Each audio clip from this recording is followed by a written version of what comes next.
Hello, welcome to Grandpa and the Goddess of Poetry.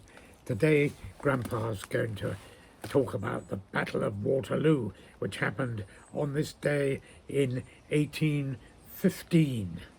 Gosh, what a day that was. As Wellington said, it was a damn close run thing, and it really was. The battle went on all day, hour after hour of cavalry charges and riflemen in squares with rifles and muskets, beating off the cavalry attacks and losing huge numbers of men. It could have gone either way. The French were such a formidable army. They'd won so many great battles over the preceding years. They worshipped Napoleon, and they were a very, very difficult army to beat. Somehow the British under Wellington managed it, and thousands were killed. The battlefield for days, weeks afterwards was just a scene of carnage. People travelled from England after the battle.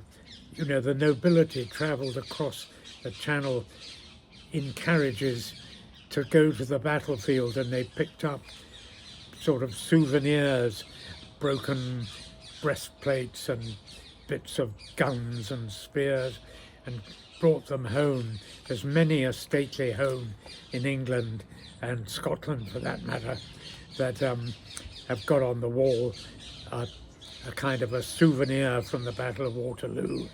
I know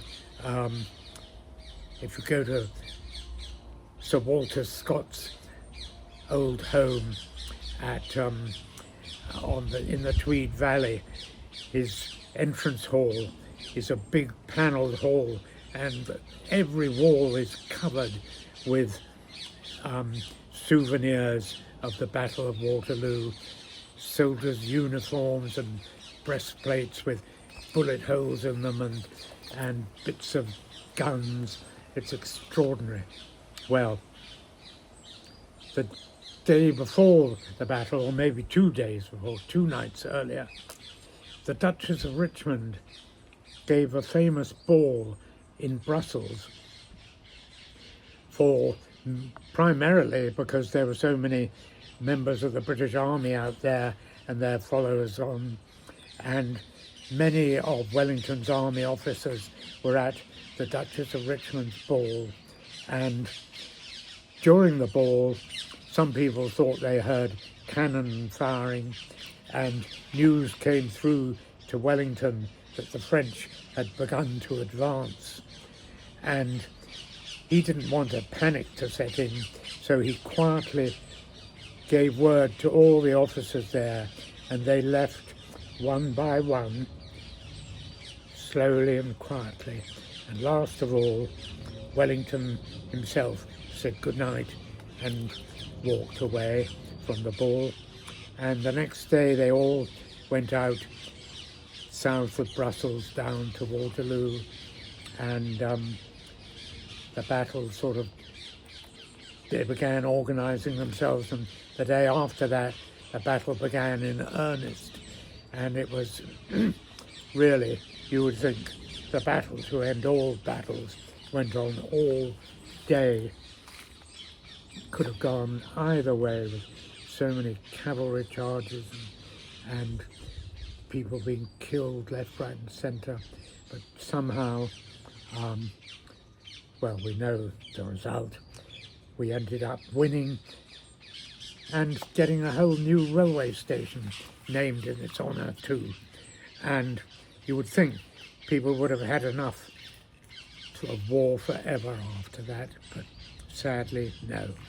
Anyway, today I'm going to read that old, faithful, wonderful poet,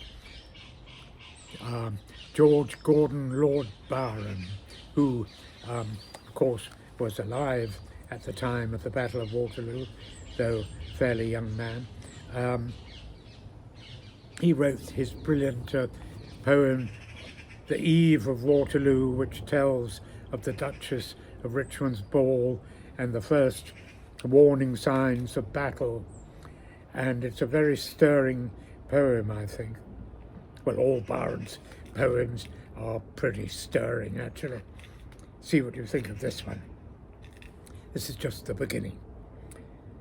There was a sound of revelry by night, and Belgium's capital had gathered then her beauty and her chivalry, and bright the lamps shone of fair women and brave men. 1,000 hearts beat happily, and when music arose with its voluptuous swell, soft eyes looked love to eyes which spoke again, and all went merry as a marriage bell. But hush, hark, a deep sound strikes like a rising knell. Did you not hear it? No, 'twas but the wind, or the car rattling o'er the stony street. On with the dance, let joy be unconfined. No sleep till morn, when youth and pleasure meet, to chase the glowing hours with flying feet. But hark, that heavy sound breaks in once more, as if the clouds its echo would repeat, and nearer, clearer, deadlier than before. Arm, arm, it is, the cannon's opening roar. Gosh, isn't that a great poem?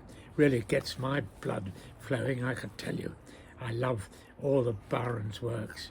What a great day to celebrate the Battle of Waterloo. Thanks for listening.